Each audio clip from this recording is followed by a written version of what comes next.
ഏറ്റവും കൂടുതൽ റൺസ് നേടിയിട്ടുള്ള പ്ലെയർ ആരാണ്? അതുപോലെ തന്നെ ഏറ്റവും കൂടുതൽ റൺസ് നേടിയിട്ടുള്ള ടീം ഏത്? ഇവയെല്ലാം നമുക്ക് എപ്പോഴും ഭയങ്കര ഇൻട്രസ്റ്റ് ആണ് കേൾക്കാൻ വേണ്ടി. കാരണം ഏറ്റവും കൂടുതൽ റൺസ്, അതുപോലെ തന്നെ ഏറ്റവും കൂടുതൽ റൺസ് നേടിയിട്ടുള്ള ടീം എന്നെല്ലാം.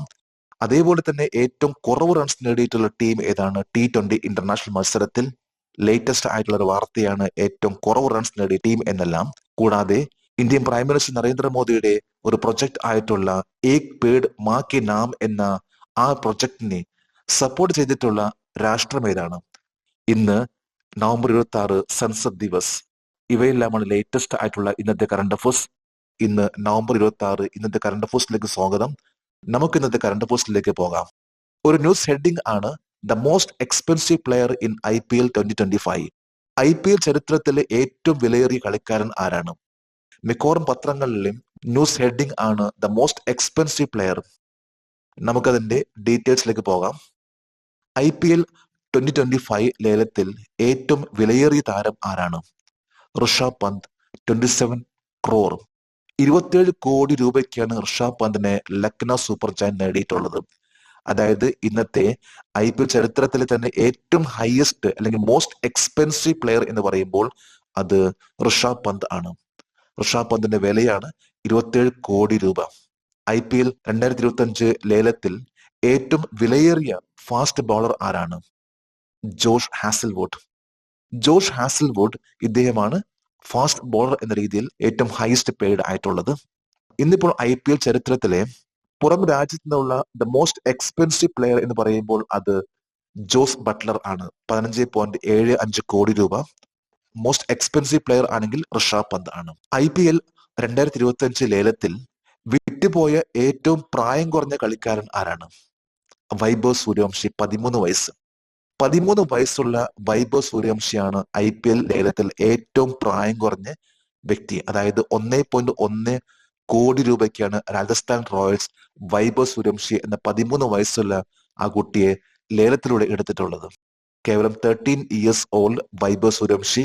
ഈ കഴിഞ്ഞ രഞ്ജി ട്രോഫി മത്സരത്തിൽ പെർഫോമർ ആയിരുന്നു വൈഭവ് സൂര്യവംശി. കൂടാതെ തന്നെ ഇംഗ്ലണ്ട് അണ്ടർ 19 മത്സരത്തിലും ബംഗ്ലാദേശ് ടൂറിലും ഇന്ത്യ എ ടൂറിലും പെർഫോമറായിട്ട് മാറിയിട്ടുള്ള ഒരു താരമാണ് വൈഭവ് സൂര്യവംശി. സൗദി അറേബ്യയിലെ ജിദ്ദയിൽ നടന്ന IPL 2025 ലേലത്തിൽ വിവിധ ഫ്രാഞ്ചൈസികൾ കളിക്കാരെ വാങ്ങാൻ എത്ര പണം ചെലവഴിച്ചു? ₹612.25 ക്രോർ. 612.25 കോടി രൂപയാണ് ഈ 2 ദിവസമായിട്ട് IPL മത്സരവുമായി ബന്ധപ്പെട്ട് സൗദി അറേബ്യയിലെ ജിദ്ദയിൽ നടന്നിട്ടുള്ള ലേലത്തിൽ ചിലവാക്കിയിട്ടുള്ളത്.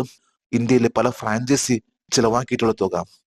അതായത് മോസ്റ്റ് എക്സ്പെൻസീവ് പ്ലെയർ മുതൽ most expensive bowler, most expensive spinner എന്നിങ്ങനെ ഓരോ ടീമും വാങ്ങിച്ചിട്ടുള്ള പ്ലെയേഴ്സിന്റെ മൊത്തം തുക വരുമ്പോൾ 612.25 കോടി രൂപയാണ്. ഇപ്പോൾ IPL 2025 എന്ന ആ മത്സരത്തിന് വേണ്ടിയുള്ള ഒരു തയ്യാറെടുപ്പാണ് ഓരോ ടീമും ഓരോ ഫ്രാഞ്ചൈസിയും. രാജസ്ഥാൻ റോയൽസിന്റെ ക്യാപ്റ്റൻ ആയിട്ടുള്ള സഞ്ജു സാംസന്റെ വിലയാണ് 18 കോടി രൂപ. ഇന്നത്തെ മറ്റൊരു ന്യൂസ് ഹെഡിംഗ് ആണ് COP29 climate talks end with $300 billion pledge. COP29 കാലാവസ്ഥ ചർച്ചകൾ 300 ബില്യൺ പ്രതിജ്ഞയോടെ അവസാനിക്കുന്നു. ഇപ്പൊ COP29 നമ്മൾ ഈ അടുത്ത് കേട്ടിട്ടുള്ള മിക്കവാറും പത്രങ്ങളിൽ വന്നിട്ടുള്ള ഒരു വാർത്തയാണ്. അതായത് ക്ലൈമറ്റ് ഓൺ പാർട്ടീസ് എന്ന ലോകത്തിലെ ഏറ്റവും പവർഫുൾ ആയിട്ടുള്ള ഏറ്റവും വലിയൊരു കോൺഫറൻസ്. നമുക്കതിന്റെ ഡീറ്റെയിൽസിലേക്ക് പോകാം. 29ാമത് COP പ്രകാരം വികസിത രാജ്യങ്ങൾ 2035 വികസിത രാജ്യങ്ങൾക്ക് പ്രതിവർഷം എത്ര തുക നൽകും? പ്രതിവർഷം $300 ബില്യൺ. ഇപ്പൊ 29ാമത്തെ COP എന്ന ആ കോൺഫറൻസ് ആണ് നടന്നിട്ടുള്ളത്. ഏറ്റവും ലേറ്റസ്റ്റ് ആയിട്ട് ഈ നവംബറിൽ നടന്നിട്ടുള്ള ഈ ഒരു കോൺഫറൻസിൽ വികസിത രാജ്യങ്ങൾ, ഡെവലപ്ഡ് കൺട്രീസ്, ഡെവലപ്പിംഗ് ആയിട്ടുള്ള രാജ്യങ്ങൾക്ക് നൽകേണ്ട സഹായം ഒരു വർഷം $300 ബില്യൺ ആണിത്. അപ്പൊ ഓരോ വർഷം $300 ബില്യൺ ഒരു കരാർ ആണ് COP29 എന്ന ഈ ക്ലൈമറ്റ് ഓൺ കോൺഫറൻസിൽ നടന്നിട്ടുള്ള കരാർ. 29ാമത് COP പ്രകാരം വികസിത രാജ്യങ്ങളിൽ നിന്ന് 2035 കൈവരിക്കേണ്ട ടാർഗറ്റ് തുക എത്രയാണ്? കുറഞ്ഞത് $1.3 ട്രില്യൺ. ഓരോ വർഷം $300 ബില്യൺ ഒരു സപ്പോർട്ട് ആണ് ഡെവലപ്ഡ് കൺട്രീസ് നൽകാമെന്ന് ഏറ്റിട്ടുള്ളത്. അങ്ങനെ വരുമ്പോൾ 2035 കൂടി $1.3 ട്രില്യൺ ഒരു ടാർഗറ്റ് ആണ് കണ്ടെത്തിയിട്ടുള്ളത്. കാരണം ഇന്ന് പല ഡെവലപ്പിംഗ് കൺട്രീസിലും കൂടുതലായിട്ട് ഉപയോഗിക്കുന്നത് വിറകുകളും അതുപോലെ തന്നെ കൽക്കരി എന്നിവയെല്ലാമാണ്. ഇത് മാറ്റിക്കൊണ്ട് ലോകത്ത് ഗ്രീൻ എമിഷൻ, കാർബണിന്റെ പുറന്തള്ളൽ കുറയ്ക്കുകയും നമ്മുടെ കാലാവസ്ഥയെ സംരക്ഷിക്കുന്നതിന് വേണ്ടിയുള്ള ഒരു തയ്യാറെടുപ്പാണ് ഇപ്പോഴും എല്ലാ വർഷവും നടക്കുന്ന COP എന്ന് പറയുന്ന കോൺഫറൻസ്. ഇത് ക്ലൈമറ്റ് ഓൺ പാർട്ടീസ്. ഈ പ്രാവശ്യത്തെ ക്ലൈമറ്റ് ഓൺ കോൺഫറൻസ് 29ാമത്തേതായിരുന്നു. പാർട്ടികളുടെ 29ാമത് സമ്മേളനം സംഘടിപ്പിച്ച രാജ്യം അസർബൈജാൻ. അസർബൈജാന്റെ ക്യാപിറ്റൽ ആയിട്ടുള്ള ബാക്കു എന്ന സ്ഥലത്താണ് 29ാമത്തെ ക്ലൈമറ്റ് ഓൺ പാർട്ടീസ് നടന്നിട്ടുള്ളത്. കഴിഞ്ഞ വർഷമാണെങ്കിൽ ഇത് ദുബായിലായിരുന്നു. ഏത് UN ഏജൻസിയാണ് പാർട്ടികളുടെ 29ാമത് കോൺഫറൻസിനെ പിന്തുണച്ചത്? United Nations Framework Convention on Climate Change, UNFCCC. UNFCCC എന്ന യുണൈറ്റഡ് നേഷന്റെ ഏജൻസിയാണ് എല്ലാ വർഷം കോൺഫറൻസ് ഓഫ് ദ പാർട്ടീസ് എന്ന് പറയുന്ന ആ ഒരു കോൺഫറൻസിനെ പിന്തുണയ്ക്കുന്ന ഏജൻസി. മറ്റൊരു ന്യൂസ് ഹെഡിംഗ് ആണ് Ivory Coast register lowest total in men's T20 international. Ivory Coast T20 ചരിത്രത്തിലെ ഏറ്റവും കുറഞ്ഞ സ്കോർ നേടിയിട്ടുള്ള ടീം. ഹയസ്റ്റ് സ്കോർ ചെയ്യുക എന്ന് പറയുമ്പോൾ അത് റെക്കോർഡ് ആണ്. അതുപോലെ തന്നെ ഏറ്റവും ലോവസ്റ്റ് സ്കോർ ചെയ്ത് എന്ന് പറഞ്ഞാലും അതും ഒരു റെക്കോർഡ് ആണ്. നമുക്ക് ഇന്നത്തെ ഈ കറണ്ട് അഫയേഴ്സിന്റെ ഡീറ്റെയിൽസിലേക്ക് പോകാം. 2024 നവംബർ 25 T20 ചരിത്രത്തിൽ വെറും 7.3 ഓവറിൽ 7 റൺസിന് പുറത്തായ രാജ്യം ഏത്? Ivory Coast. വെറും 7.3 ഓവറിൽ 7 റൺസിന് പുറത്തായിട്ടുള്ള ടീം എന്ന് പറയുമ്പോൾ അത് ഐവറി കോസ്റ്റ് ആണ്. T20 ഇന്റർനാഷണൽ ചരിത്രത്തിലെ ഏറ്റവും ലോവസ്റ്റ് ആയിട്ടുള്ള സ്കോർ ആണ് ഐവറി കോസ്റ്റ് എന്ന് പറയുന്ന ഈ ഒരു രാജ്യം എടുത്തിട്ടുള്ളത്. T20 ഇന്റർനാഷണൽ മത്സരത്തിൽ ഏറ്റവും കുറഞ്ഞ സ്കോറിന് ഐവറി കോസ്റ്റിനെ പരാജയപ്പെടുത്തിയ ടീം ഏത്? നൈജീരിയ. നൈജീരിയയുമായിട്ടുള്ള മത്സരമാണ് ഐവറി കോസ്റ്റ് ആയിട്ടുള്ള ഈ മത്സരത്തിൽ 7.3 ഓവറിൽ 7 റൺസിന് പുറത്തായിട്ടുള്ള ടീം. T20 ഇന്റർനാഷണൽ മത്സരത്തിന്റെ ചരിത്രത്തിൽ ഏറ്റവും കൂടുതൽ സ്കോർ ചെയ്ത ടീം ഏത്? ഗാംബിയക്കെതിരെ സിംബാബ്വെ സ്കോർ 344, 4 വിക്കറ്റിന്. നമ്മളിപ്പോൾ ഏറ്റവും ലോവസ്റ്റ് ആയിട്ടുള്ള സ്കോറിനെ കുറിച്ച് സംസാരിച്ചു. എന്നാൽ ഏറ്റവും ഹയസ്റ്റ് ആയിട്ടുള്ള സ്കോർ നേടിയിട്ടുള്ള ടീം ആണ് സിംബാബ്വെ. ഗാംബിയ എന്ന രാജ്യത്തിനെതിരെയാണ് 344 റൺസ് നേടിയിട്ടുള്ളത് 4 വിക്കറ്റ് നഷ്ടത്തിൽ. 344 എഗെയിൻസ്റ്റ് ഗാംബിയ ബൈ സിംബാബ്വെ. പെർത്തിൽ ഓസ്ട്രേലിയക്കെതിരായ ടെസ്റ്റ് മത്സരത്തിൽ എത്ര വർഷത്തെ ഇടവേളയ്ക്ക് ശേഷമാണ് ഇന്ത്യ വിജയിച്ചത്? 47 വർഷം. ഇന്നിപ്പോൾ ഓസ്ട്രേലിയയിൽ ബോർഡർ ഗവാസ്കർ എന്ന മത്സരം നടന്നുകൊണ്ടിരിക്കുകയാണ്. ഈ ടെസ്റ്റ് മത്സരത്തിലാണ്, പെർത്തിൽ നടന്നിട്ടുള്ള ടെസ്റ്റ് മത്സരത്തിലാണ് ഓസ്ട്രേലിയയെ പരാജയപ്പെടുത്തിക്കൊണ്ട് ഇന്ത്യ, അതും 47 വർഷത്തിന് ശേഷമാണ് ഇന്ത്യ ഓസ്ട്രേലിയ മത്സരം, അത് പെർത്തിൽ നടന്നിട്ടുള്ള ആ മത്സരത്തിൽ ഇന്ത്യ വിജയിച്ചിട്ടുള്ളത്. After 47 years of gap India won the match against Australia and stadium ആയിരുന്നു പെർത്ത്. മറ്റൊരു ന്യൂസ് ഹെഡിംഗ് ആണ് year long celebration of 75 years of constitution adopted to begin on November 26. ഭരണഘടന അംഗീകരിച്ച 75ാം വർഷം പൂർത്തിയാക്കിയതിന്റെ ഒരു വർഷം നീണ്ടു നിൽക്കുന്ന ആഘോഷങ്ങൾ നവംബർ 26 ആരംഭിക്കും. ഇതൊരു ന്യൂസ് ഹെഡിംഗ് ആണത്. അതായത് ഇന്ത്യൻ ഭരണഘടനയുടെ 75 വർഷം പൂർത്തിയാക്കിയിരിക്കുകയാണ്. ഇതുമായി ബന്ധപ്പെട്ട് ആഘോഷം ഇന്ന് ആരംഭിക്കുകയാണ്. അപ്പൊ ഈ ആഘോഷവുമായി ബന്ധപ്പെട്ടാണ് ഇന്നത്തെ ഹെഡിംഗ്. നമുക്ക് ഇതിന്റെ ഡീറ്റെയിൽസിലേക്ക് പോകാം. ഇന്ത്യൻ ഭരണഘടന അംഗീകരിച്ചതിന്റെ 75ാം വാർഷികത്തിന്റെ സ്മരണയ്ക്കായി ഒരു വർഷം നീണ്ടു നിൽക്കുന്ന ചരിത്രപരമായ ആഘോഷം ഏത് തീയതിയിലാണ് ആരംഭിക്കുന്നത്? 2024 നവംബർ 26. ഇന്ന് നവംബർ 26 ഇന്ത്യൻ കോൺസ്റ്റിറ്റ്യൂഷൻ ഡേ അല്ലെങ്കിൽ ഭരണഘടനാ ദിനം ആയിട്ട് ആചരിക്കുന്നു. ഇതുമായി ബന്ധപ്പെട്ടാണ് ഒരു വർഷത്തെ ആഘോഷങ്ങൾ ഇന്ന് ആരംഭിക്കുന്നത്. നിരവധി പ്രോഗ്രാംസിലൂടെയാണ് ഇന്നത്തെ ഈ പ്രോഗ്രാമിന് തുടക്കം. 2024 നവംബർ 26 ഏത് 2 ഭാഷകളിലാണ് ഭരണഘടനയുടെ റിലീസ് നിശ്ചയിച്ചിരിക്കുന്നത്? സംസ്കൃതവും മൈഥിലിയും. ഇന്ത്യൻ ഭരണഘടന 2 ഭാഷകളിൽ റിലീസ് ചെയ്യുകയാണ് ഇന്ന്, അതായത് നവംബർ 26 ഇത് സംസ്കൃതവും മൈഥിലി എന്ന ഭാഷയുമാണ്. 2024 നവംബർ 26 ഇന്ത്യയിലുടനീളമുള്ള ദശലക്ഷക്കണക്കിന് ആളുകൾ ഇന്ത്യൻ ഭരണഘടനയുടെ ഏത് ഭാഗമാണ് വായിക്കുന്നത്? ആമുഖം, പ്രിയാമ്പിൾ ഓഫ് ഇന്ത്യൻ കോൺസ്റ്റിറ്റ്യൂഷൻ. ഇന്ന് നവംബർ 26 ഇന്ന് ഇന്ത്യൻ ഭരണഘടനയുടെ 75ാം വാർഷികവുമായി ബന്ധപ്പെട്ട് ദശലക്ഷക്കണക്കിന് ആളുകളാണ് ഇന്ത്യയിലുടനീളം ഇന്ത്യൻ ഭരണഘടനയുടെ പ്രിയാമ്പിൾ, അതായത് ആമുഖം വായിക്കാൻ പോകുന്നത്. ഇതും ഒരു ഇന്നത്തെ പരിപാടിയുമായി ബന്ധപ്പെട്ട ഒരു പ്രോഗ്രാം ആണത്. Making of the constitution of India A glimpse. Making of the constitution of India and it's glorious journey. എന്നീ പുസ്തകങ്ങൾ ഏത് തീയതിയിലാണ് പുറത്തിറക്കുക? സംവിധാൻ ദിവസ്.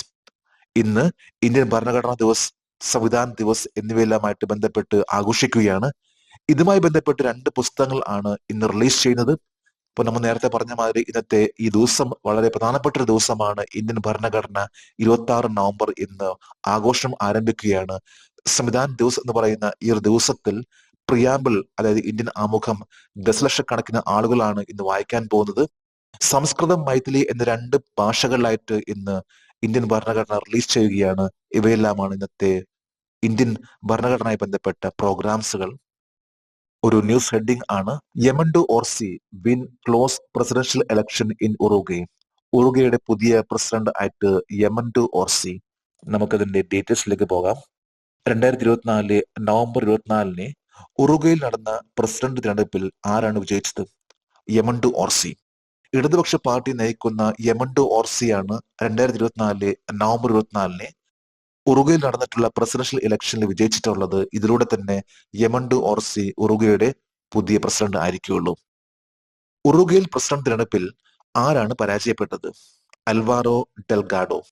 ഉറുഗ്വേയിൽ നടന്നിട്ടുള്ള പ്രസിഡന്റ് ഇലക്ഷനിൽ യമണ്ടു ഓർസിയും അൽവാരോ ഡെൽഗാഡും തമ്മിലുള്ള ഒരു പോരായിരുന്നു, ഒരു കോമ്പറ്റീഷൻ ആയിരുന്നു. ആ മത്സരത്തിലാണ്, ആ പ്രസിഡൻഷ്യൽ ഇലക്ഷനിലാണ് യമണ്ടു ഓർസി വിജയിച്ചിട്ടുള്ളത്. ഇപ്പൊ ഉറുഗ്വേ എന്ന രാജ്യത്തെ കുറിച്ച് പറയുകയാണെങ്കിൽ ഇതൊരു സൗത്ത് അമേരിക്കൻ രാജ്യമാണ്. ഇവിടുത്തെ ക്യാപിറ്റൽ ആണ് മോണ്ടെവീഡിയോ. ഒരു വളരെ ചെറിയൊരു രാജ്യമാണത്. കേവലം 34.2 ലക്ഷം ആളുകൾ മാത്രമേ ഇവിടെ താമസിക്കുന്നുള്ളൂ. ഈ രാജ്യത്തിന്റെ ഒഫീഷ്യൽ ലാംഗ്വേജ് ആണ് Spanish, currency peso. South American ഭൂഖണ്ഡത്തിലെ ഒരു രാജ്യമാണ് ഉറുഗ്വേ. ഒരു ന്യൂസ് ഹെഡിംഗ് ആണ്: teacher app to equip educators with future ready skill for 21st century classroom. 21ാം നൂറ്റാണ്ടിലെ ക്ലാസ് മുറികൾക്കായി ഭാവിയിൽ തയ്യാറെടുക്കുന്ന നൈപുണ്യത്തോടെ അധ്യാപകരെ സജ്ജമാക്കുന്ന ഒരു ടീച്ചർ ആപ്പ് പുറത്തിറക്കിയിരിക്കുന്നു. Teacher app. നമുക്കതിന്റെ ഡീറ്റെയിൽസിലേക്ക് പോകാം. 2024 നവംബർ 25 21ാം നൂറ്റാണ്ടിലെ ക്ലാസ് മുറികളുടെ ആവശ്യങ്ങൾ നിറവേറ്റുന്നതിനായി ഭാവി സജ്ജരായിട്ടുള്ള അധ്യാപകർക്കായി പുറത്തിറക്കിയ ആപ്പിന്റെ പേര് ടീച്ചർ ആപ്പ്. ഈ ഒരു ആപ്പ് പുറത്തിറക്കിയിട്ടുള്ള ദിവസമാണ് നവംബർ 25. ടീച്ചർ ആപ്പ് എന്ന് പറയുമ്പോൾ ഇത് 21st സെഞ്ചുറിയിലെ ക്ലാസ് മുറികളിലെ ആ ഒരു ക്ലാസ് മുറിയെ കൂടുതലായിട്ട് പവർഫുൾ ആക്കുന്നതിന് വേണ്ടിയുള്ള, ടീച്ചേഴ്സിന് വേണ്ടിയുള്ള, അവരുടെ സ്കിൽ ഡെവലപ്മെന്റിന് വേണ്ടിയിട്ടുള്ള ഒരു ആപ്പ് ആണ് ടീച്ചർ ആപ്പ്. ഇത് പുറത്തിറക്കിയിട്ടുള്ളത് ഈ കഴിഞ്ഞ ദിവസമാണ് ഇത് ലോഞ്ച് ചെയ്തിട്ടുള്ളത്. ആരാണ് ടീച്ചർ ആപ്പ് പുറത്തിറക്കിയത്? ശ്രീ ധർമ്മേന്ദ്ര പ്രധാൻ. ഇപ്പോഴത്തെ എഡ്യൂക്കേഷൻ മിനിസ്റ്റർ ആയിട്ടുള്ള ശ്രീ ധർമ്മേന്ദ്ര പ്രധാൻ ആണ് ടീച്ചർ ആപ്പ് എന്ന് പറയുന്ന ഈ ഒരു ആപ്പ് പുറത്തിറക്കിയിട്ടുള്ളത്. ഇന്നത്തെ കറണ്ട് പോസ്റ്റിലെ അവസാനത്തെ ഹെഡിംഗ് ആണ്: prime minister Modi thanks Guyana president for his support to Ek Ped Maa Ki നാം ഇനിഷ്യേറ്റീവ്. ഏക് പേഡ് മാ കി നാം എന്ന ആ ഒരു പ്രൊജക്ടിനെ സപ്പോർട്ട് ചെയ്ത ഇന്ത്യൻ പ്രൈം മിനിസ്റ്റർ നന്ദി പറഞ്ഞു. ഇതൊരു ന്യൂസ് ഹെഡിംഗ് ആണ്. മിക്കവാറും പത്രങ്ങളിൽ വന്നിട്ടുള്ള ന്യൂസ് ഹെഡിംഗ് ആണിത്. നമുക്കതിന്റെ ഡീറ്റെയിൽസിലേക്ക് പോകാം. 2024 നവംബർ 25 ഇന്ത്യയുടെ പദ്ധതിയായ ഏക് പേഡ് മാ കി നാം സംരംഭത്തെ പിന്തുണച്ച രാജ്യം ഏത്? ഗയാന. ഗയാന എന്ന രാജ്യമാണ് ഏക് പേഡ് മാ കി നാം എന്ന സംരംഭത്തെ പിന്തുണച്ച രാജ്യം. ഗയാനയുടെ ഇപ്പോഴത്തെ പ്രസിഡന്റ് ആരാണ്? ഡോക്ടർ ഇർഫാൻ അലി. അപ്പൊ ഗയാന എന്ന രാജ്യത്തെ കുറിച്ച് പറഞ്ഞാൽ ഈയടുത്ത് നടന്നിട്ടുള്ള വലിയൊരു കോൺഫറൻസ് ആണ് കാരിക്കോം. 2ാമത്തെ പതിപ്പായിട്ടുള്ള കാരിക്കോം എന്ന ഈ ഒരു കോൺഫറൻസ്, ഇത് കരീബിയൻ രാഷ്ട്രവും ഇന്ത്യയും തമ്മിലുള്ള ഒരു കോൺഫറൻസ് ആയിരുന്നു. ഈ ഒരു വേളയിലാണ് Indian prime minister Narendra Modi Guyana എന്ന രാജ്യത്ത് ഒരു മരം നടുകയും അതിനെ പിന്തുണച്ച രാജ്യമാണ് ഗയാന. ഗയാനയുടെ ഇപ്പോഴത്തെ പ്രസിഡന്റ് ആണ് ഡോക്ടർ ഇർഫാൻ അലി. ഗയാന രാജ്യത്തിന്റെ ക്യാപിറ്റൽ ആണ് ജോർജ് ടൗൺ. ഇവിടെ വെച്ചാണ് കാരിക്കോം എന്ന വലിയൊരു കോൺഫറൻസ് നടന്നിട്ടുള്ളത്.